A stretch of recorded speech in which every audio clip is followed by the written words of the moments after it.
আবারও রেকর্ড ভেঙেছে মার্কিন পপ তারকা টেলর সুইফট। সর্বশেষ ১৯ এপ্রিল তার নতুন album the tortured points department মুক্তি পায়। তার ১১তম স্টুডিও অ্যালবামটি প্রকাশিত হয়েই একদিনে সবচেয়ে বেশি স্ট্রিম হওয়ার রেকর্ড গড়েছে। প্রকাশের প্রথম দিনেই প্রায় ৫৫২.২ মিলিয়ন বারের বেশি স্ট্রিমিং হয়েছে অ্যালবামটি এবং প্রতিটি ট্র্যাকে গড় রেট ১৭.৮১ মিলিয়ন। এছাড়া বিলবোর্ডের এক প্রতিবেদনে দেখা যায় the tortured points department album প্রকাশের ২ সপ্তাহ আগে গত ২৮ মার্চ স্পটিফাই কাউন্টডাউন চালু করেছিল। সেখানে হুমড়ি খেয়ে পড়েছিলেন সুইফটের ভক্তরা, যাদের ডাকা হয় সুইফটি।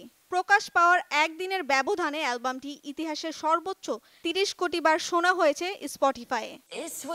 অন্যদিকে অ্যাপল মিউজিকেও সর্বোচ্চ রেকর্ড ভেঙেছে অ্যালবামটি।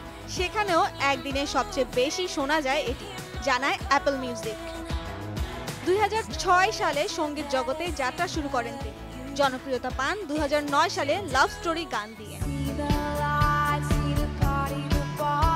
প্রায় ২ দশকের ক্যারিয়ারে মোট ১১টি জনপ্রিয় অ্যালবাম উপহার দেন।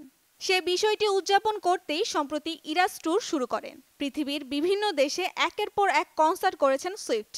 ইরাস ট্যুরের মধ্য দিয়ে বিপুল আর্থিক লাভেরও মুখ দেখেছেন মার্কিন পপ তারকা। একের পর এক হিট গান গেয়ে শত কোটিপতির তালিকায় নাম লিখিয়েছেন। এবার দ্য টর্চার্ড পয়েন্টস ডিপার্টমেন্ট অ্যালবামের ৩১টি গানের ঝড় প্রভাবশালীদের তালিকায় টেলরকে আরও এগিয়ে নেবে বলে ধারণা করা হচ্ছে। হাসিন জাহান, প্রথম আলো।